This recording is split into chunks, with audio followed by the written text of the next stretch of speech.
The great hall of the Galactic Concord stretched for miles in every direction. Its walls were made of living crystal that pulsed with soft light. The ceiling showed the stars themselves, a window into the endless black of space. Here, the rulers of 17 different species gathered to discuss the fate of worlds. High Arbiter Kethral stood at the center of the speaking platform. His scales gleamed under the starlight, each one a deep shade of purple that marked him as royalty among the Sitheks. His people were warriors, conquerors.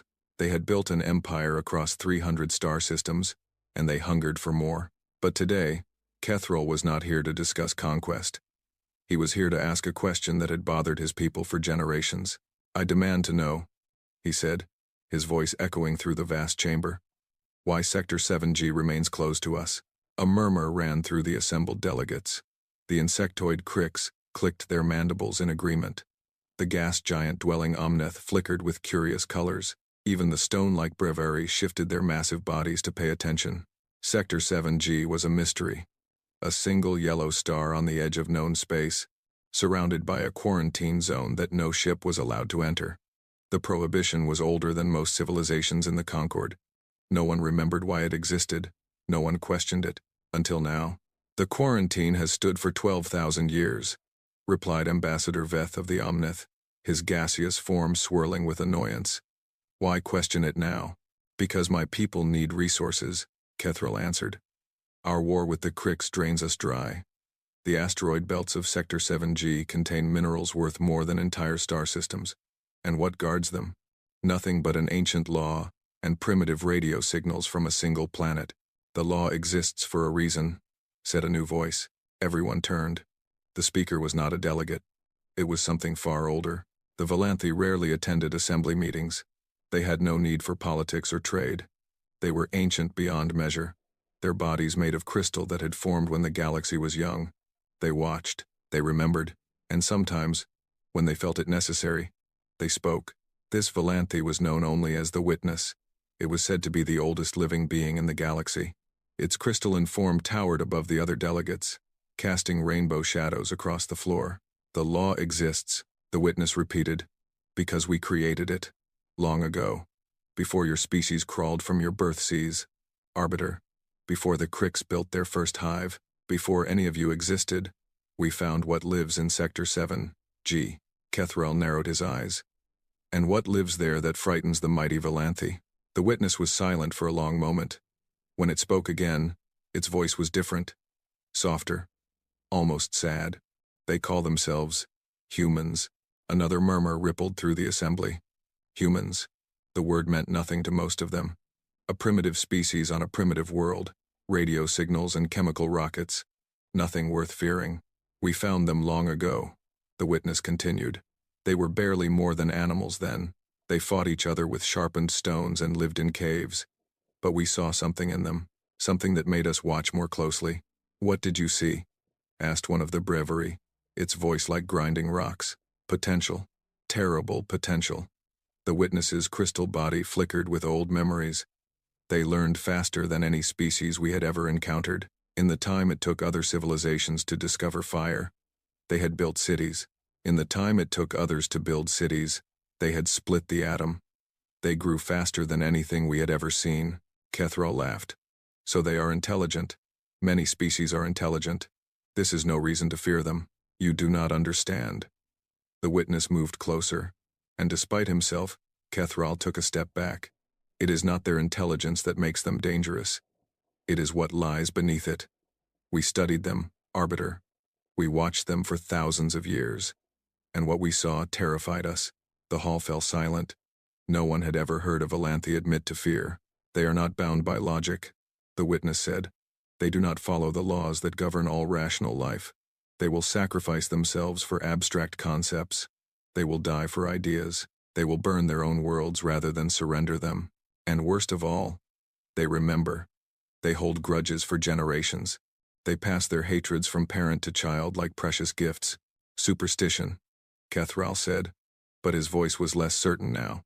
"Old stories to frighten children. I wish that were true." The Witness turned to address the entire assembly. "We made contact with them once. Just once. We sent a delegation to their world when they were still young. We meant to guide them. to help them, to show them the path to the stars. What happened? Asked Ambassador Veth. They welcomed us at first. They were curious, eager to learn. But then one of our scientists made a mistake. He treated one of their leaders with disrespect. A small thing. A breach of protocol that would mean nothing to any civilized species. The witness paused. They killed him. Not quickly, not cleanly. They kept him alive for days, learning everything they could about our biology, about our weaknesses. And then, they broadcast a message to our ships. What message? Kethril asked. 2 words. Leave now. We thought it was a bluff. We had technology they could not imagine, weapons they could not comprehend. We sent a single warship to demonstrate our power, a small display. Nothing that would harm their world. Just enough to show them their place. The witness's form flickered again. They destroyed it. We still do not know how. They were using wooden sailing ships on their oceans, but somehow they destroyed a Valanthi warship. When we sent investigators to learn what happened, they found nothing. The humans had taken everything. The technology, the bodies, the records, everything. Impossible, said one of the Crix delegates. No primitive species could destroy Valanthi technology. That is what we thought. So we sent a larger force. 50 ships, enough to conquer any world in the galaxy at that time. And, Kethril demanded, none returned. We received a final transmission from the fleet commander before all contact was lost. She said they had been boarded, that the humans were inside the ships, that they were everywhere and nowhere. And then she said something that has haunted us ever since. The witness's voice dropped to a whisper. She said they were smiling. A chill ran through the assembly. Even Kethril felt it, though he would never admit it. After that, the witness continued, we made a decision. We would not try to conquer the humans. We would not try to contact them again. We would seal their system and hope they never found a way out. We erased all records of our contact.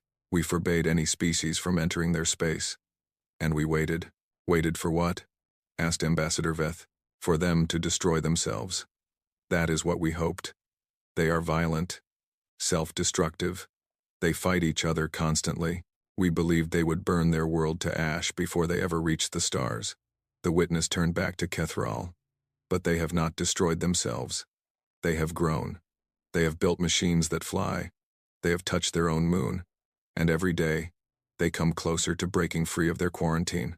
You are asking us to fear a species that has barely left their own world, Kethril said. This is madness. I am asking you to heed our warning. The witness's voice hardened. The quarantine must hold. No one must enter Sector 7G. No one must make contact with the humans, because if you do, if you provoke them, if you give them a reason to turn their eyes toward the stars with anger in their hearts, you will doom us all. Kethril was silent for a moment. Then he laughed. I have heard enough. The mighty Valanthi, rulers of the ancient galaxy, afraid of animals who have barely discovered spaceflight. This is not wisdom. This is senility. Several delegates laughed with him. The Crix clicked their mandibles in amusement. Even some of the Omnith flickered with skeptical colors. I move to lift the quarantine, Kethril announced. Let us see these humans for ourselves. Let us show them what true power looks like. I second the motion, said the Crix delegate. The witness said nothing.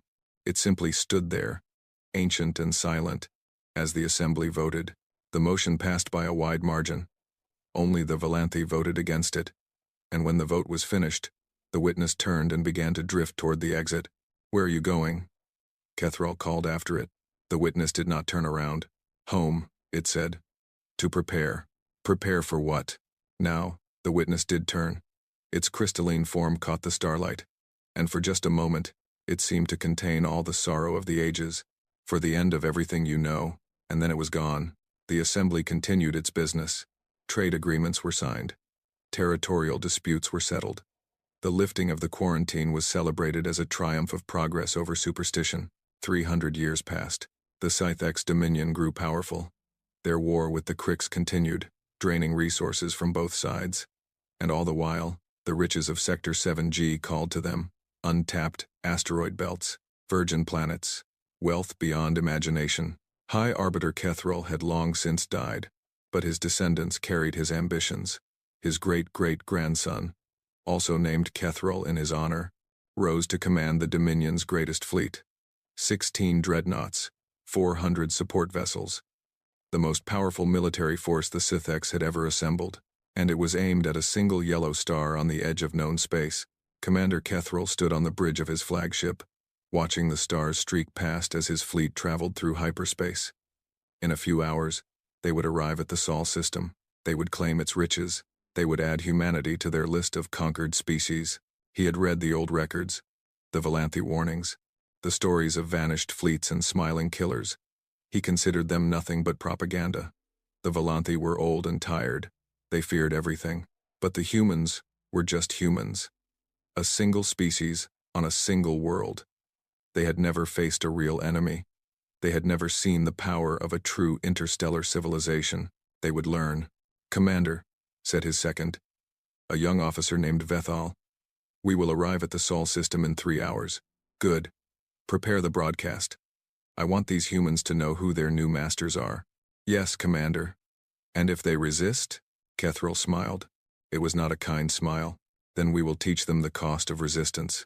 The fleet dropped out of hyperspace at the edge of the Sol system. Kethril looked at the view screen and saw the yellow star at the center, surrounded by its collection of planets. The third one from the star was his target, a blue and green world covered in water and vegetation. Earth. He could see their satellites, their space stations, primitive things, barely worthy of the name. They would fall in minutes. "Open a channel," he commanded. "All frequencies." "Channel open, Commander." Kethril leaned forward. This was the moment he had waited for. "Attention, people of Earth. I am Commander Kethril of the Sithx Dominion. Your quarantine has ended. You are now under the jurisdiction of the Dominion. You will surrender immediately. You will grant us full access to your planet and its resources. In return, we will elevate you to the status of a client species under our protection. Resist, and you will be destroyed. You have 1 hour to comply." He sat back, satisfied. The humans would see his fleet. They would understand the hopelessness of their situation. They would surrender. The response came in less than a minute. "Scythex vessel. This is Earth Defense Command. Identify yourselves. State your intentions. You have entered sovereign space without authorization." Kethril frowned. This was not the fearful response he had expected. "I have already stated my intentions, human. You will surrender. Immediately." There was a pause. Then the human voice returned. "We decline. Leave." 2 words. Just like the Volanthi legend. Kethril felt a chill run down his spine, but he pushed it aside. He would not be frightened by coincidence. "You misunderstand your position," he said. "I have 16 dreadnoughts, 400 warships, enough firepower to glass your entire planet. Surrender is not a request." Another pause. Longer this time. Then a different voice came through the channel. Older. Calmer. A voice that had seen things Kethril could not imagine. "Sithx Commander. This is Admiral Chen of Earth Defense Command. I'm going to say this once, so listen carefully. We know who you are. We know why you're here. And we know what you did to the Volanthi fleet 3,000 years ago." Kethril's blood went cold. That was impossible. The Volanthi had erased all records. "That's right," Admiral Chen continued. "We found their ships. We studied them. We learned from them. We've been preparing for this day for a very long time. You're bluffing. Maybe. Or maybe the Volanthi should have wondered how a species with wooden ships managed to board their vessels." The Admiral's voice hardened. "Last chance, Commander. Turn around. Go home. Tell your people that Earth is not worth the cost. Because if you stay, if you fire a single shot, we will show you exactly why the Elders sealed us away." Kethril's hand trembled. For just a moment, he considered retreat. For just a moment, he remembered the old stories, the warnings, the fear in the witness's voice. Then his pride took over. "Fire on their orbital stations," he commanded. "Show them what happens to those who defy the Dominion." "Commander, are you sure? The Elder warned us about—" "I said fire." The weapons officer hesitated for just a second. Then he obeyed. The beams lanced out from the dreadnought, striking the nearest human station. It exploded in a ball of fire and debris. Secondary explosions rippled through its structure as atmosphere vented into space. Kethril smiled. "Let the humans see what true power looked like." Then Admiral Chen's voice came through one final time. You were warned. The channel went dead, and somewhere in the cold depths of space, the humans began to move. The first attack came 3 days after Commander Kethral destroyed the orbital station. He had expected immediate retaliation, a desperate counterattack by primitive ships that his fleet would crush without effort. Instead, there was nothing. The humans went silent. Their remaining stations powered down. Their ships retreated to low orbit around Earth. Kethral took this as a sign of surrender. He moved his fleet closer, preparing to begin the occupation. He was wrong. The attack did not come from Earth. It came from behind. A supply ship at the rear of the fleet exploded without warning. Then another. Then 3 more. By the time Kethral realized what was happening, 12 of his support vessels were nothing but burning wreckage. "Report!" he screamed. "What hit us?" "Unknown. Commander." The sensor officer was staring at his screens in disbelief. "We detected no weapons fire. No missiles. No energy signatures. The ships just exploded." Ships do not just explode. Find me answers. But there were no answers. The scifi had the most advanced sensors in the known galaxy. They could detect a shuttle at 10 light-years. They could track a missile across an entire star system. They could not find what was killing them. More explosions rippled through the fleet. A fuel tanker erupted, taking 2 nearby frigates with it. A communications relay was torn apart from the inside. One of the dreadnoughts reported intruders in its engineering section, then went silent. "They're inside us," Vethal whispered. "Commander, they're inside our ships. Impossible. Our shields are up. Our hulls are sealed." "Then how are they doing this?" Kethral had no answer. He watched his view screen as another dreadnought listed to one side, smoke pouring from its engines. Something had crippled its power systems, something that had gotten inside without triggering a single alarm. "Get me Admiral Chen," he ordered. "Now." The communications officer worked frantically. After several minutes, the human's face appeared on the view screen. She looked calm, almost bored. "Commander Kethral. Having trouble? What are you doing? What weapons are you using?" Admiral Chen smiled. It was the smile from the old stories, the smile that had haunted the Valanthe for 3,000 years. "Weapons? We haven't fired a single weapon yet, Commander. These are just our welcome gifts. Small packages we attached to your ships while you were making your speech. Our people have been aboard your vessels since you arrived." "That's impossible. You scanned for technology. You scanned for energy signatures.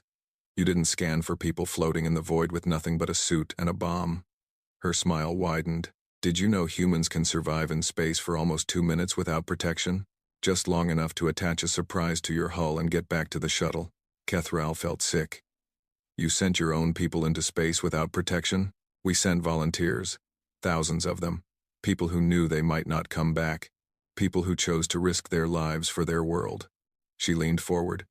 "That's what you don't understand about us, Commander. We're not afraid of death. We've been dying for our homes since before your species existed. It's what we do." Another explosion. Another ship lost. "Call them off," Kethral demanded. "We'll negotiate. You destroyed our station. You killed 800 people. Engineers, scientists, families." Chen's voice was cold as ice. "There will be no negotiation. There will only be consequences." The channel went dead. The attacks continued for 6 hours. By the time they stopped, Kethral had lost 93 ships. Not to weapons fire, not to enemy fleets, to humans who had floated through space with bombs strapped to their backs, found their targets, and completed their missions even as they died. Kethral ordered a retreat to the outer system. He needed time to regroup, time to understand what he was facing. But the humans did not give him time. The second wave came from the asteroid belt. Mining ships, cargo haulers, vessels that looked like they had been built in a scrapyard from spare parts and prayers. They should not have been able to fight a scifi patrol boat, let alone a dreadnought, but they did not fight like scifi. They fought like humans. The first mining ship came in on a collision course with the dreadnought Vengeance. The scifi gunners opened fire, confident in their superior weapons. The mining ship exploded under their barrage, and then the debris kept coming. The humans had packed the ship with metal fragments, millions of pieces of shrapnel, traveling at the same speed as the original vessel. The Vengeance's shields held against the first wave, but the second wave brought more ships. More debris. More fragments. Death by 1,000 cuts. The Vengeance's shields failed after 40 minutes of continuous bombardment. Once they were down, a single human ship flew directly into the dreadnought's exposed hull. The explosion killed everyone on board. "They're ramming us," Bethal said, his voice hollow. "They're using their own ships as missiles." "No species does that," Kethral replied. "No species sacrifices ships and crew for a single kill. Humans do." The battle lasted for 3 weeks. The Scythex had superior technology, superior numbers, superior everything. It did not matter. The humans did not play by the rules of civilized warfare. They did not meet the Scythex fleet in open battle. They hid. They waited. They struck at supply lines and fuel depots. They used tricks that no rational species would consider. They dropped rocks from asteroids onto Scythex positions. They hacked into communication networks and broadcast false orders. They captured a damaged frigate and flew it back to the fleet with a skeleton crew, only to detonate a hidden bomb once it was inside the defensive perimeter. They turned every advantage against the Scythex. The dreadnoughts were powerful, but they were slow. The Scythex shields were strong, but they needed time to recharge. The Scythex soldiers were disciplined, but they had never faced an enemy that did not care about dying. And through it all, the humans learned. Every weapon the Scythex used, the humans studied. Every tactic they employed, the humans analyzed. Every piece of technology they left behind, the humans collected. 6 months into the war, the first human ship with Scythex-style shields appeared. It was crude, unstable. It failed after a single battle, but the second one worked, and the third one worked better, and by the time a year had passed, human ships were appearing throughout Scythex space with technology that should have taken centuries to develop. Commander Kethral sent a message to the Dominion High Command. He had lost half his fleet. He had failed to take Earth. He had failed to even establish a foothold in the Sol system, and now the humans were pushing back. The response from High Command was immediate. Reinforcements were on the way. The Dominion would not be humiliated by primitives, but Kethral knew the truth. He had seen it in the eyes of his soldiers. He had felt it in his own heart. The Scythex were afraid. The reinforcements arrived 2 months later. Another 12 dreadnoughts. 300 support ships. Fresh troops who had never faced humans. Who still believed the war would be easy. They learned quickly. The humans had changed their tactics. They were no longer content to defend. They attacked. Constantly. Relentlessly. They hit targets throughout Scythex territory, appearing from nowhere and vanishing before reinforcements could arrive. They bombed fuel depots. They assassinated commanders. They freed prisoners from labor camps and recruited them as soldiers. They turned the Scythex's own conquered peoples against them, and they used fear as a weapon. The Scythex were used to enemies who fought with honor, enemies who announced themselves, enemies who followed rules. Humans followed no rules. They killed in silence. They struck in darkness. They left messages written in blood on the walls of command centers. They broadcast the screams of dying Scythex soldiers on military frequencies, letting the sound echo through every ship in the fleet. They made the Scythex afraid to sleep. Admiral Kethral, as he was now called after his father's death in battle, received a captured human soldier for interrogation. He wanted to understand. He needed to know what drove these creatures. The human was a woman, small, thin. She had killed 7 Scythex soldiers with nothing but a knife before they captured her. "Why do you fight?" Kethral asked her. "You cannot win. We have more ships, more soldiers, more resources. You must see that this war will end only one way." The woman looked at him with eyes that held no fear, no anger, just cold, patient determination. "You attacked our home," she said. "You killed our people. You threatened our children. So you fight for revenge?" "No." She smiled that terrible smile. "We fight because that's what we do. We've been fighting since before we could stand upright. We fought animals. We fought the weather. We fought each other. We fight because it's in our blood. It's who we are." "Then you are animals," Kethral said. "Savage beasts who cannot control their instincts." "Maybe." The woman leaned forward, as far as her restraints would allow. "But we're the beasts who tamed fire, who split the atom, who walked on our moon and dreamed of stars, and now we're the beasts who are coming for you. You will lose. Eventually one of us will lose. But it won't be today, and it won't be tomorrow. And every day we survive. We get stronger. Every battle we fight, we learn more. Every weapon you use against us becomes a weapon we use against you. Her smile widened. How long do you think you can keep this up, Admiral? How many soldiers are you willing to sacrifice? How many ships? How many worlds?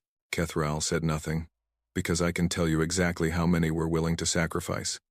She looked directly into his eyes. All of them. Every last one.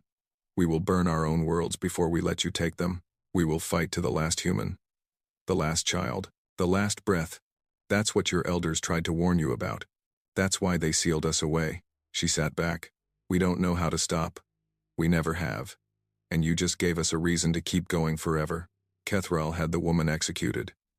It did not make him feel better. The war dragged on. Years passed. The Sithx threw everything they had at humanity, and humanity threw it back twice as hard. The Dominion's economy crumbled under the strain.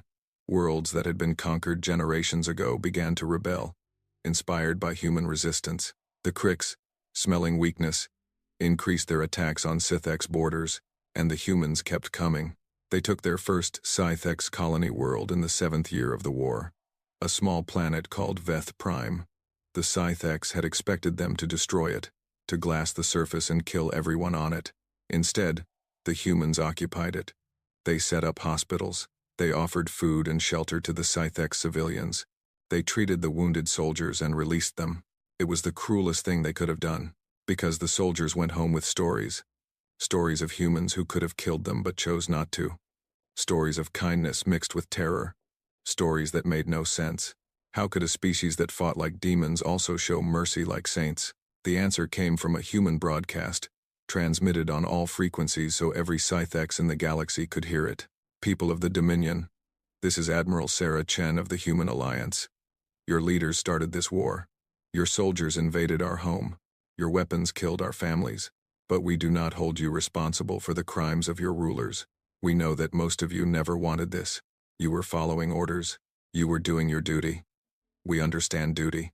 A pause. So we're offering you a choice. The civilians on Veth Prime are free to leave whenever they wish. The soldiers we captured will be returned to their families. We take no pleasure in killing those who cannot fight back. That is not who we are. Another pause. Longer. When Chen spoke again, her voice was harder. But make no mistake. We will not stop until this war ends. We will not negotiate while Sithx fleets threaten our worlds. And we will not forgive the architects of this invasion. Your high command will face justice for what they have done. Not revenge. Justice. There is a difference. The broadcast ended. 3 weeks later, a rebellion erupted on Sithx Prime itself. Citizens who had lost sons and daughters in a war they never wanted. Soldiers who had seen the enemy up close and no longer believed the propaganda. Leaders who knew the war was lost and wanted to save what they could. Admiral Kethral died in the fighting. Some said he was killed by rebels. Others said he took his own life when he realized what he had unleashed upon his people. The truth died with him. The war officially ended, 11 years after it began. The Treaty of Sol was signed in the same great hall where the Valanthi had given their warning centuries before. The Sithx dominion was broken. Not destroyed, the humans had made sure of that. But diminished. Reduced.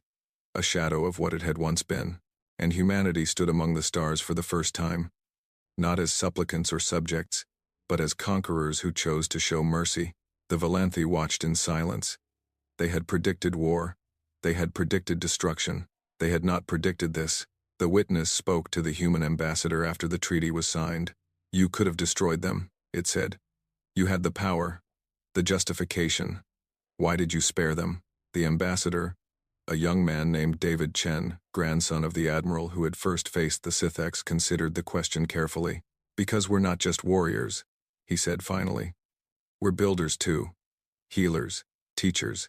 We've spent our whole history learning how to destroy, but we've also learned how to create, how to forgive, how to move forward. The Sithx would not have shown you the same mercy. I know. That's why we had to show it to them. Someone has to be first. Someone has to break the cycle. He smiled, a human expression that the Valanthi were still learning to read. Besides, we're going to need allies for what comes next. What comes next? The Crix. The others. Everyone who's watching to see what happens now. The ambassador's smile faded. They've seen what we can do in war. Now we need to show them what we can do in peace. That's how we survive. That's how any of us survive. The witness was silent for a long time. Perhaps, it said finally, we were wrong about you. No. David Chen shook his head. You were right about us. Everything you said was true.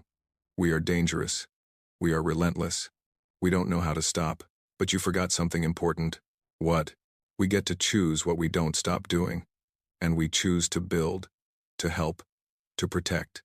His voice hardened. But if anyone else comes for our home, they'll learn the other side of us real fast. That part hasn't changed. That part never will. The witness understood.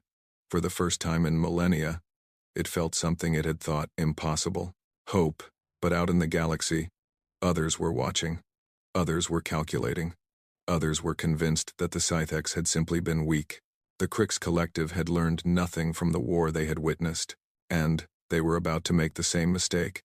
The supreme mind of the Crix Collective watched the humans with 1,000 eyes. The Crix were not like other species. They did not think as individuals. They were a hive, billions of bodies connected to a single vast intelligence. Each Crix drone was a cell in a greater organism. Each queen was a node in an endless network of thought, and the supreme mind was the brain that controlled it all. For 15 years, the supreme mind had studied humanity. It had watched them defeat the Scythex. It had analyzed their tactics, their weapons, their psychology. It had dissected every battle, every decision, every apparent weakness, and it had concluded that the Scythex were simply incompetent. The Dominion had sent 16 dreadnoughts. The Crix would send 1,600. The Scythex had relied on superior technology. The Crix would rely on overwhelming numbers. The Scythex had fought a war of pride. The Crix would fight a war of extermination. There would be no negotiation, no mercy, no survivors. The Supreme Mind gathered its forces in the darkness between stars, a fleet larger than any in galactic history, ships that blotted out the light of suns, soldiers numbered in the trillions. The humans had defeated an empire. Now they would face a hive. On Earth, the warning came 3 days before the invasion. Admiral Sarah Chen had retired after the Scythex War, but she had trained her replacement well. Admiral James Okonkwo stood in the command center of Earth Defense Command, watching the sensor data scroll across his screens. How many? He asked. We're still counting, sir. The sensor officer's voice was steady, but her hands trembled. Current estimate is 1,600 capital ships, support vessels in the hundreds of thousands. Troop transports carrying. We don't have a number. Trillions, maybe. The Crix don't do anything small. No, sir. Okonkwo studied the display. The Crix fleet was still 2 days out, gathering at the edge of the solar system. They were making no attempt to hide. Why would they? They wanted Earth to see what was coming. They wanted humanity to despair. They didn't understand humans at all. Send word to all defense stations, Okonkwo ordered. Begin evacuation of non-essential personnel from orbital platforms. Activate the deep space network. And get me a channel to the Valanthi. The Valanthi, sir? They've been watching us since the Scythex War. Time to find out whose side they're on. The witness appeared on his screen an hour later. Its crystalline form flickered with colors that human eyes could not fully process. Admiral Okonkwo, I wondered when you would call. You've seen the Crix fleet. I have seen it. It is the largest military force assembled in 10,000 years. Can we beat them? The witness was silent for a long moment. The Scythex came to conquer. The Crix come to exterminate. They will not make the same mistakes. They will not underestimate you. They will not stop until every human is dead, or your species proves impossible to kill. That's not an answer. No, it is not. The witness's form pulsed slowly. I have watched your species for millennia. I have seen you survive ice ages and plagues. I have seen you split atoms and touch the stars. I have seen you defeat enemies who should have crushed you without effort. But this, it paused. This is different. The Crix are not like the Scythex. They feel no fear. They know no hesitation. They are 1 billion minds working as one. So we can't win? I did not say that. I said this is different. In all my years I have learned one truth about humanity. Whenever I believe I know what you are capable of, you prove me wrong. Okonkwo smiled grimly. That's something, at least. There is one more thing. The witness leaned closer to the screen. The Crix believe they understand you. They have studied your tactics, your weapons, your history. They think they know how you fight. And they studied the humans who defeated the Scythex. They have not considered what a cornered humanity might do, what a desperate humanity might become. The witness's form flickered with something that might have been concern. Neither have I. Then I guess we'll all find out together. The channel closed. Okonkwo turned to his officers, men and women who had trained their entire lives for a war they hoped would never come. Behind them, screens showed the evacuation in progress, civilian ships fleeing to Mars colonies, military personnel taking positions throughout the system, the entire human species preparing for the fight of its existence. The Cricks think they're facing the same humans who fought the Scythex, Okonkwo said. They're wrong. We've had 15 years to prepare, 15 years to learn, 15 years to build. He pulled up a tactical display. The Scythex taught us how to fight. Now the Cricks are going to teach us how to survive. The first wave of Crick ships arrived at the edge of the solar system on schedule. The Supreme Mind had calculated every variable, predicted every possible human response. It expected resistance. It expected casualties. It had factored these into its plans. What it did not expect was silence. The human defense stations were dark. The orbital platforms showed no signs of activity. Earth's fleet was nowhere to be found. The entire solar system appeared abandoned. This was wrong. Humans did not flee. The Supreme Mind had studied their history. They fought until the last defender fell. They never retreated without a reason. It sent scout ships forward to investigate. None returned. The scouts entered the asteroid belt and simply vanished. No explosions. No distress signals. No sensor data. One moment they were there. The next they were gone. The Supreme Mind ordered more ships forward. This time, it watched through their sensors directly, processing every data point in real time. The scouts reached the outer asteroids. They began scanning for human presence. And then, the asteroids moved. Millions of rocks, each one hiding a weapon. Some held missiles. Some held mines. Some held nothing at all, just mass, accelerated to incredible speeds and aimed at Crick's ships. The humans had spent 15 years turning the asteroid belt into a killing field. The scouts died screaming, but the Supreme Mind did not panic. It had expected casualties. It had prepared for traps. It simply adjusted its calculations and sent the main fleet forward. The fleet pushed through the asteroid belt, losing ships by the hundreds. The humans had been thorough. Every rock seemed to hold a surprise. Every path led through a minefield. The journey that should have taken hours took days. But the Cricks were patient. They had numbers. They could afford to lose 1,000 ships for every mile gained. Eventually, they reached the inner system. And there, waiting for them, was humanity. The defense platforms that had seemed dead came alive. Hidden stations revealed themselves. Ships that had been powered down lit their engines. And at the center of it all, orbiting Earth like a crown of iron, was the greatest fortress humanity had ever built, Station Phoenix. Okonkwo had spent a decade constructing it in secret, a platform the size of a small moon, bristling with weapons that humanity had invented just for this moment.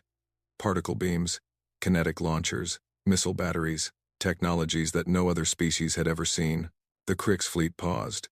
For the first time in its existence, the Supreme Mind felt something that might have been uncertainty. Then it attacked. The Battle of Sol was the largest conflict in galactic history. Millions of ships, trillions of lives, the fate of an entire species hanging in the balance. The Cricks came in waves. They did not care about losses. They did not care about casualties.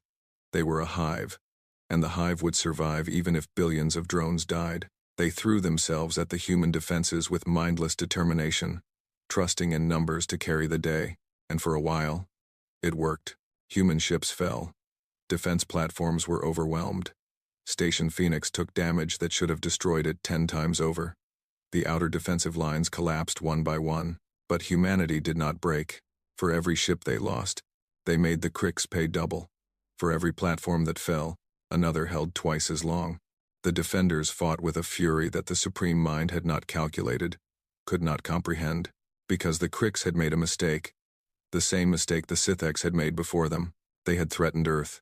Across the solar system, humans who had never held a weapon picked up guns and went to fight. Scientists who had spent their lives in laboratories flew cargo ships into enemy formations. Children said goodbye to their parents and went to die for a world they might never see again. The Cricks had studied human tactics. They had not studied human hearts. On the fourth day, Station Phoenix fell. Okonkwo had known it would happen. The Cricks simply had too many ships, too many soldiers, too much firepower. No defense could hold forever. But Phoenix's fall was not a defeat. It was a trap. As the Cricks swarmed over the station, Okonkwo gave his final order.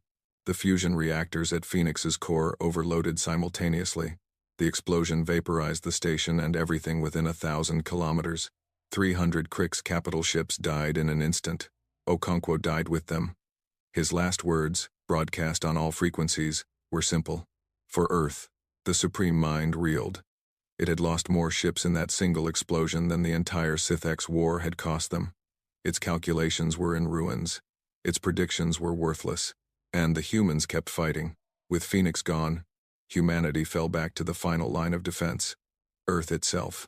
The Cricks expected this to be the end. The humans had nowhere left to run.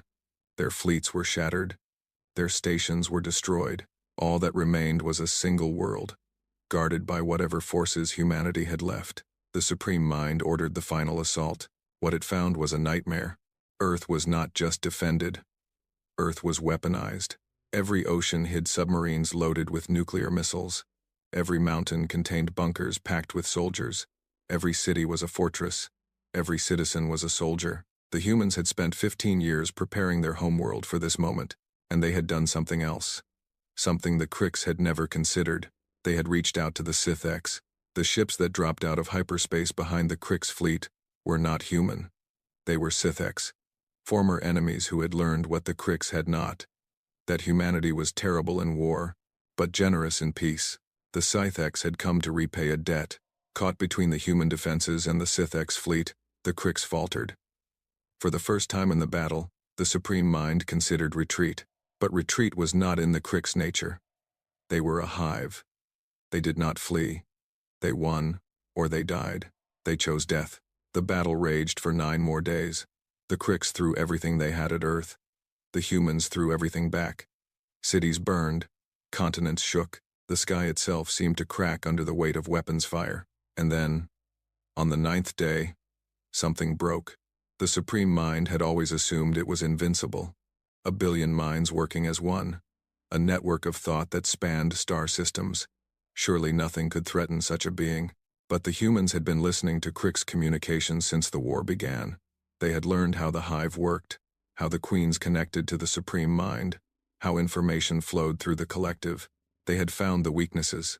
On the 9th day, human special forces launched simultaneous attacks on 17 Cricks command ships. Not to destroy them, that was impossible, but to plant something in their communication systems. A virus, a weapon that the Cricks had never faced before. Chaos. The virus spread through the hive network like wildfire. It corrupted data. It crossed signals. It made the Supreme Mind see enemies where there were none, and miss enemies that were right in front of it. For the first time in its existence, the hive was confused, and in that moment of confusion, the humans struck. Coordinated attacks across the entire system. Every remaining ship, every surviving soldier, every weapon that could still fire. They hit the Cricks with everything they had left. The Cricks lines shattered. The Supreme Mind tried to regain control, tried to reestablish order.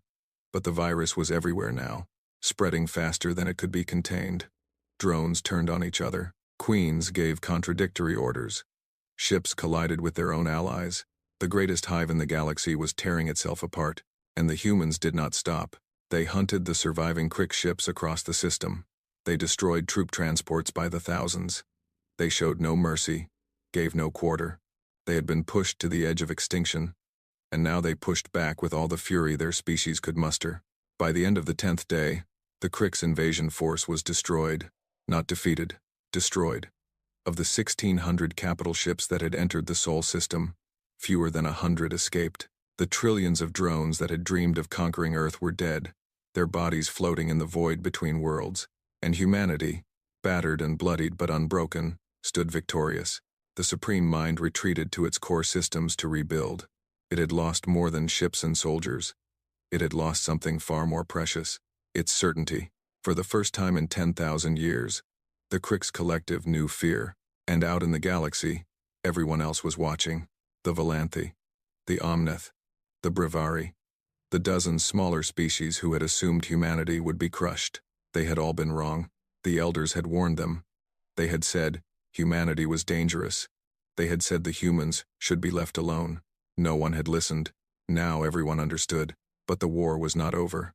Humanity had survived the invasion. Now they had to decide what to do next, and their answer would change the galaxy forever. The celebrations on Earth lasted 3 days. 3 days of joy. 3 days of relief.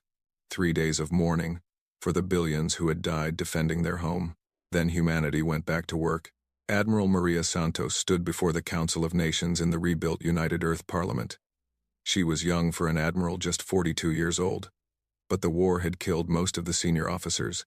Those who remained had been promoted by necessity and hardened by loss. "The Crix will be back," she said. Her voice was calm, but her eyes held a fire that had not been there before the war. Their invasion failed, but their hive survives. The Supreme Mind is wounded, not dead. Given time, they will rebuild. They will return with an even larger fleet, and next time, they will not underestimate us. The council chamber fell silent. "We have 2 choices," Santos continued. "We can wait here, rebuild our defenses, hope that the next invasion takes long enough for us to prepare. Or," she paused, "or we can take the fight to them." The debate lasted for weeks. Some argued for defense. Earth was wounded. The fleet was shattered. Humanity needed time to recover. Others argued for attack. The Crix had shown that they would never stop. As long as the Supreme Mind existed, humanity would never be safe. Better to strike now, while the enemy was weak. In the end, they voted for war. Not a war of conquest, not a war of revenge, a war of survival. Humanity would find the Crix. They would destroy their ability to threaten Earth. They would make sure that no species ever dared to attack humanity again. The counter-invasion began 6 months later. The human fleet that left Earth was not the desperate force that had defended the solar system. This fleet was designed for offense. Fast ships with heavy weapons, troop transports carrying soldiers who had learned to fight in the vacuum of space, a mobile force that could strike anywhere and disappear before the enemy could respond. And at the center of the fleet, a new flagship, the UES Vengeance. Admiral Santos commanded from its bridge, watching the stars streak past as humanity traveled to war. Behind her, the crew worked in focused silence. They knew what was coming. They knew what was at stake. They were not afraid. The Crix homeworlds were scattered across a vast region of space.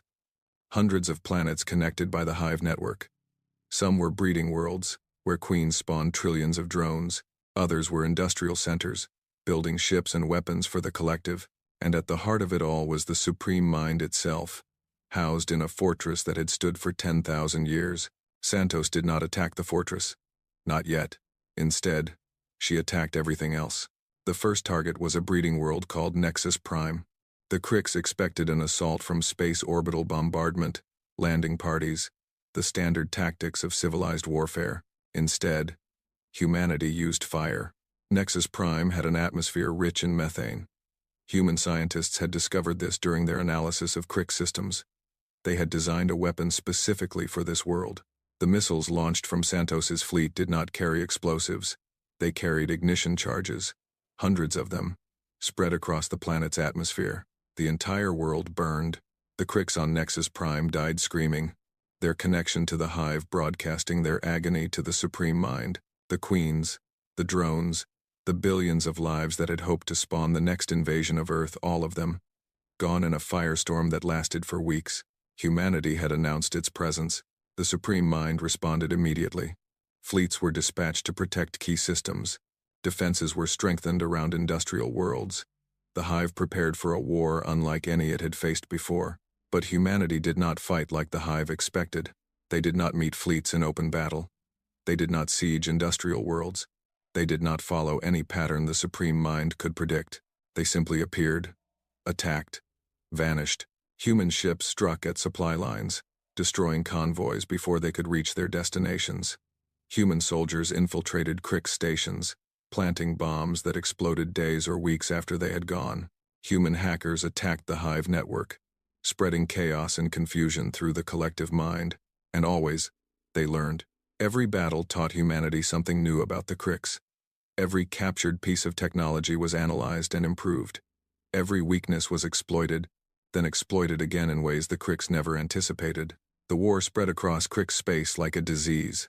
Santos divided her fleet into strike groups, each one operating independently. They hit dozens of targets simultaneously, forcing the Supreme Mind to spread its defenses thin. When the Crix concentrated their forces in one area, human ships appeared in another. When they tried to protect everything, they protected nothing. It was not the kind of war the Crix understood. It was not even the kind of war most humans understood. It was something new. Something born from desperation and refined by victory. Admiral Santos called it persistence warfare. We don't need to destroy every ship, she explained to her officers. We don't need to conquer every world. We just need to keep hitting them until they can't hit back, until they understand that the cost of fighting us is higher than any benefit they could ever gain. And if they don't understand? Asked her second-in-command, a young captain named Chen Grandnephew of the legendary Admiral Sarah Chen. Then we keep hitting them until there's nothing left to hit. The turning point came 18 months into the counter-invasion. Human forces had discovered something unexpected. Not all Crix were loyal to the Supreme Mind. On the outer edges of Crix space, there were colonies that had been cut off from the hive network, queens who had developed their own thoughts, drones who had learned to question. The Supreme Mind called them defectives, failures. It hunted them whenever they appeared, purging any sign of individual thought from the collective. But humanity saw something else. Admiral Santos sent envoys to the defective colonies. Not soldiers, not spies, just humans who wanted to talk, who wanted to understand. The conversations were difficult. The Crix defectives had never spoken with another species before. They did not trust easily. They expected treachery at every turn, but humanity was patient. Over months of careful diplomacy, an understanding emerged. The defective Crix did not want to be part of the hive. They wanted to think their own thoughts, live their own lives. They had been fighting for survival against the Supreme Mind since before humanity existed. And now, for the first time, they had allies. The alliance changed everything. The defective Crix knew the hive network better than any outsider could. They knew its weaknesses, its secrets, its fears. They shared this knowledge with humanity, and humanity shared something in return. Hope. You are not defective, Santos told the Queen who led the largest defective colony. You are free, and we will help you stay that way. The Queen's response was simple. Then let us show you how to destroy the mind that imprisoned us. The assault on the Supreme Mind's fortress was the largest military operation in human history. 300 human ships, 50,000 soldiers, and alongside them, the defective Crix queens and drones who had finally found the courage to fight back against the intelligence that had enslaved their kind for millennia. The fortress was everything the Crix had ever been. A structure the size of a small planet, bristling with weapons, shielded by technology that had held off attackers for 10,000 years. A monument to the power of the collective mind. It fell in 6 days, not because humanity was stronger, not because the defective Crix were braver. It fell because the Supreme Mind had never considered the possibility of betrayal. The fortress's defenses were designed to stop external attacks. They were not designed to stop Crix ships that carried the right codes, ships that had been given access generations ago. Access that the Supreme Mind had never thought to revoke. The defective queens knew these codes. They shared them with humanity. Human soldiers poured through gaps in the defenses that the Supreme Mind had not known existed. They fought through corridors designed for creatures with 6 legs and compound eyes. They pushed deeper into the fortress than any outsider had ever gone. And at the center, they found the Supreme Mind itself. It was not what they expected. Santos had imagined a computer, a machine, something that could be destroyed with explosives or disabled with a virus. Instead, she found a creature. The Supreme Mind was biological, a massive organism, larger than a city, that had grown over millennia to encompass the central core of the fortress. Its tendrils spread throughout the structure, connecting to the hive network, processing the thoughts of a billion Crix across the galaxy. It was alive, and it was afraid. You cannot destroy me, it said, speaking directly into Santos's mind. I am the collective. I am the hive. Without me, the Cricks will become animals again. Mindless drones without purpose or direction. That's not what the defectives tell us, Santos replied. The defectives are aberrations. Mistakes. They will not survive without my guidance. They've survived this long. They'll survive longer without you hunting them. The Supreme Mind's fear turned to rage. You are insects. You are nothing. I have existed for 10,000 years. I have conquered 1,000 species. You cannot. Santos raised her weapon. You attacked our home. You tried to kill our children. You made us fight for our survival. She stepped closer to the creature that had threatened her entire species. And now you're going to learn what happens when you make humanity desperate. She gave the order. The charges placed throughout the fortress detonated simultaneously. The explosion consumed the Supreme Mind, destroyed the central hub of the hive network, and shattered the structure that had seemed invincible for millennia. The Cricks collective died in an instant. Across the galaxy, billions of Cricks suddenly found themselves alone in their own heads. The voice that had guided them since birth was gone. The connection that had defined their existence was severed. Most of them went mad. The weeks that followed were chaos. Cricks drones turned on each other. Queens fought for dominance. Worlds that had been orderly for centuries descended into civil war. Humanity did not intervene. They watched. They waited. They helped the defective colonies protect themselves from the chaos. But they did not try to impose order on the Cricks. That was not their place. Eventually, the chaos subsided. The strongest queens established control over their own territories. The surviving drones formed new, smaller collectives. The Cricks race did not die, it transformed. And when the transformation was complete, the new Cricks leaders sent a message to Earth. They did not ask for forgiveness. They did not offer excuses. They simply stated a fact. The war is over. We will not attack again. Humanity accepted the message without celebration. There was nothing to celebrate. Too many had died. Too much had been destroyed. But there was something to build on. Santos met with the defective queen who had helped plan the assault on the Supreme Mind. The meeting took place on a neutral world, far from both human and Crick space. Your people are free now, Santos said. What will you do with that freedom? The queen considered the question carefully. Her species had been enslaved to the collective mind for so long that freedom was still a strange concept. We will learn, she said finally. We will grow. We will become something new. She paused. And we will remember what you did for us. Not the killing. That was necessary. We will remember the hope. Hope? You showed us that the Supreme Mind was not invincible. That change was possible. That even the oldest chains can be broken. The Queen's compound eyes focused on Santos. We will remember that, Admiral. And when your species needs allies, you will find them among us. It was not friendship. It was too early for friendship. But it was a beginning.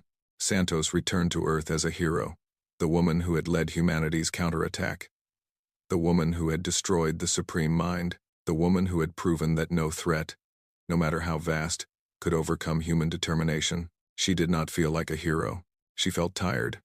She felt old. She felt the weight of every life that had been lost under her command. But she also felt hope. Humanity had faced 2 invasions. They had survived both.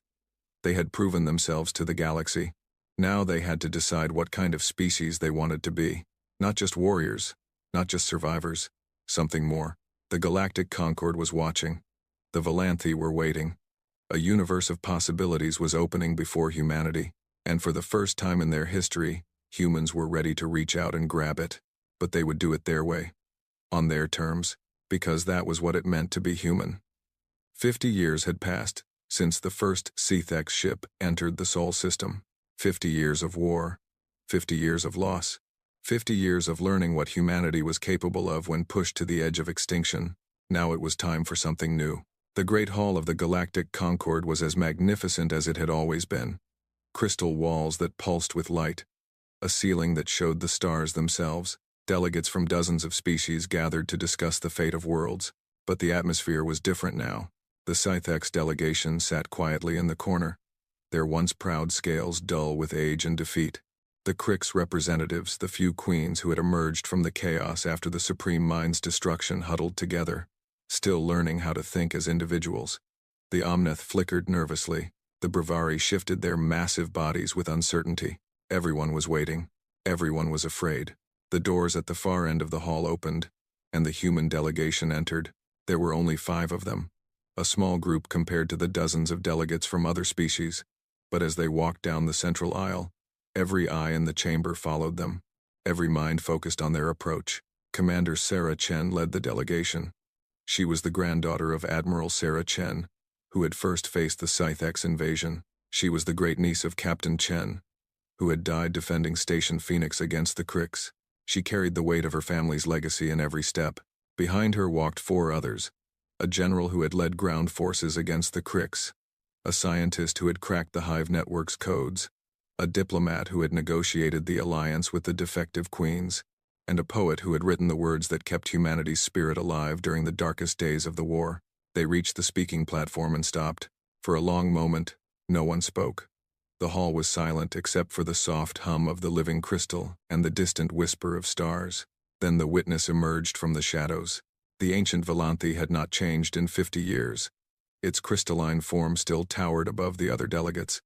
Its presence still commanded attention without effort, but there was something different in the way it looked at the humans, something that had not been there before. Respect. Humanity has asked to address the Concord, the witness said, its voice echoing through the vast chamber. The request has been granted. Commander Chen, you may speak. Sarah Chen stepped forward. She was 36 years old. She had been born during the Scythex War and raised during the Crix invasion. She had never known a time when humanity was not fighting for survival. Now she stood before the rulers of the galaxy, and she showed no fear. 50 years ago, she began, the Scythex came to our world. They came with demands. They came with weapons. They came with the certainty that we would surrender or die. She paused. We did neither. A murmur ran through the assembly. The Scythex delegates shifted uncomfortably. 15 years later, the Crix came.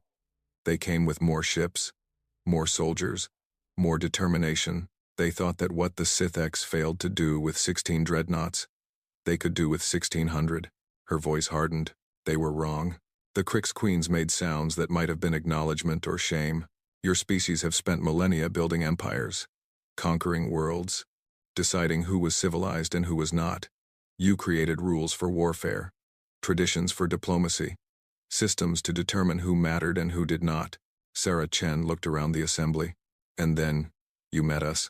We did not know your rules. We did not follow your traditions. We did not accept your systems.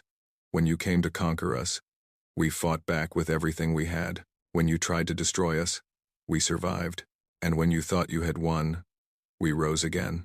She stepped closer to the delegates. The elders tried to warn you. The Volanthi sealed us away for thousands of years because they understood something the rest of you did not. We are not like you. We do not think like you. We do not fight like you. And now you fear us. The words hung in the air. No one denied them. You should fear us, Sarah Chen continued. Everything the elders said was true. We are dangerous. We are relentless. We hold grudges for generations. We fight with a fury that your species cannot comprehend. When you threaten our homes, our families, our future, we become something terrible. She paused. But that is not all we are. The tone of her voice changed. Softer now. Almost gentle. When the Scythex War ended, we could have destroyed the Dominion. We had the power, the justification. Instead, we rebuilt their worlds. We treated their wounded. We gave them a chance to survive. She gestured toward the Scythex delegation. Ask them. Ask them if we showed mercy. Ask them if the species that terrified the Volanthi also built hospitals on conquered worlds. The Scythex ambassador, an old male with faded scales, nodded slowly. It is true, he said. We expected extinction. We received compassion. Sarah Chen turned to the Crix delegation. When the Supreme Mind fell, the Crix collective collapsed into chaos. Millions of your kind went mad. Worlds burned. Your entire civilization nearly destroyed itself.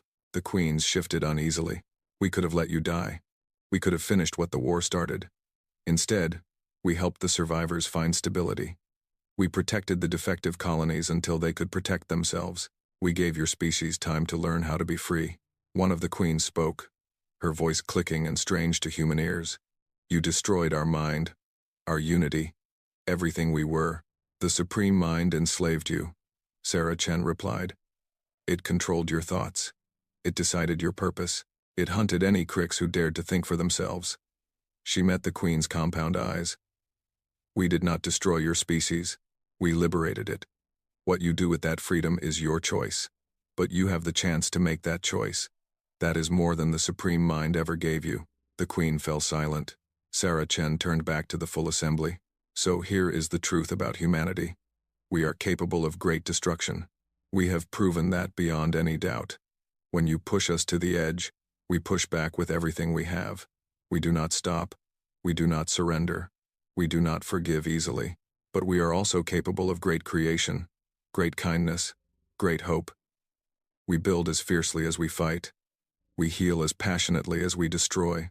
We dream of a future where our children do not have to live in fear. She raised her voice. The elders called us monsters. They were half right. We are monsters who build hospitals, predators who teach our prey to stand beside us, warriors who would rather have friends than enemies. We did not ask for these wars. We did not seek conflict with any species in this galaxy. We were content on our own world, looking up at the stars and dreaming of what we might find among them. You came to us. You threatened us. You tried to destroy us. And now we stand before you, not as conquerors, not as supplicants, as equals. She paused, letting the weight of her words settle over the assembly. We are claiming our place in this galaxy. The quarantine is over. The isolation is finished. Humanity is here, and we are not going anywhere. You can accept us as partners. You can trade with us. Learn from us. Let us learn from you. Together, we can build something better than any of us could build alone. Or, you can fear us. You can scheme against us. You can plot and plan and wait for a moment of weakness. Her voice dropped, cold and certain. But know this. If anyone else attacks our home, they will learn what the Sithx learned, what the Cricks learned, what the elders tried to warn you about for thousands of years. We do not know how to stop. We never have. So choose wisely. Silence fell over the great hall. The delegates looked at each other. Old rivals who had spent centuries competing for power. Ancient species who had thought themselves above the young races. Conquerors who had never faced a species that could conquer back. All of them. Humbled by a people who had clawed their way from caves to stars in the blink of a cosmic eye. The witness spoke first. You have proven everything we feared about you, it said. And everything we hoped. What did you hope? Sarah Chen asked. The ancient Volanthi moved closer. Its crystalline form caught the starlight, scattering rainbows across the floor. We hoped that when you finally joined the galaxy, you would bring something new, something none of us possessed. Its voice was soft, almost gentle. We hoped you would bring the courage to choose mercy over vengeance, to build instead of destroy, to reach out your hand to former enemies. The Sithx attacked you, and you rebuilt their worlds. The Cricks tried to exterminate you, and you freed them from slavery. You have every reason to hate, every justification for revenge, and yet here you stand, offering partnership. That is not weakness, Commander Chen. That is strength beyond anything we have seen in 10,000 years. The witness turned to address the full assembly. I propose that humanity be granted full membership in the Galactic Concord, with all rights, all privileges, all responsibilities. They have earned this through blood and sacrifice. But more importantly, they have earned it through wisdom and compassion. How did the delegates vote? The votes came quickly. The Omnith voted yes. They had watched humanity from the beginning and seen something precious in them. The Bravari voted yes. They had been neutral in the wars, but they recognized strength when they saw it. The Sithx voted yes. They had been enemies once. Now they knew better. The Crix Queens voted yes, one by one. They owed humanity their freedom, even if they did not fully understand it yet. Every species voted yes, every single one. Sarah Chen stood on the speaking platform, watching the votes register. She felt the weight of history settling around her shoulders, the culmination of 50 years of war, the beginning of something new. She thought of her grandmother, who had faced the Sithx with nothing but courage and determination. She thought of her uncle, who had died aboard Station Phoenix to buy humanity a few more hours. She thought of all the billions who had fallen defending Earth and fighting for survival. They had given everything so that this moment could happen. She would not let them down. On behalf of humanity, she said, I accept your welcome. We look forward to learning from you, to sharing with you, to building a future together." She paused and allowed herself a small smile. "But I also want to make something clear. Our nature has not changed. We are still the species that the elders warned you about. We are still capable of everything that terrified them. We choose peace. We choose partnership. We choose hope. But choice is something we do every day. And every day, that choice remains ours to make." The message was clear. Humanity was offering friendship, but the alternative was always there, waiting. The same fury that had destroyed the Scythex fleet and shattered the Crix Collective. The choice belonged to the galaxy now. The assembly ended. Delegates dispersed to their ships. Messages were sent across the stars. The news of humanity's acceptance spread to every corner of known space, but the witness lingered in the Great Hall, watching the human delegation prepare to leave. "Commander Chen," it called. Sarah turned back. "Yes?" The ancient Valanthe approached her slowly. Its form flickered with colors she could not name. "I have lived for a very long time," it said. "I have watched species rise and fall. I have seen empires born and die. I thought I understood the patterns of the universe. And now I realize that I know nothing." The witness's voice held something that might have been wonder. "You are unlike anything we have ever encountered. You terrify me, and you give me hope. Which feeling is stronger?" The witness considered the question. "Today, hope," Sarah Chen smiled. Not the cold smile that her enemies had learned to fear. A warm smile. A human smile. "Then we're making progress." She turned and walked out of the Great Hall, leaving the witness alone with the stars. The future was uncertain. There would be challenges ahead. Not every species would accept humanity's rise. Not every conflict would end peacefully. But for the first time in 10,000 years, the galaxy had something it had lacked. A species that refused to give up. Refused to surrender. Refused to accept that some problems could not be solved. A species that carried both destruction and creation in their hearts, and chose every day which one to embrace. The elders had warned them about humans. They should have listened. But perhaps, in the end, that warning was not about fear. Perhaps it was about hope. Hope that somewhere in the vast darkness of space, there was a species that could change everything. Hope that had finally found its answer. In a small blue world orbiting a yellow star, 8 billion humans looked up at the sky and saw their future. And for the first time in history, the stars looked back without fear. The war was over. The peace had begun. And humanity was just getting started.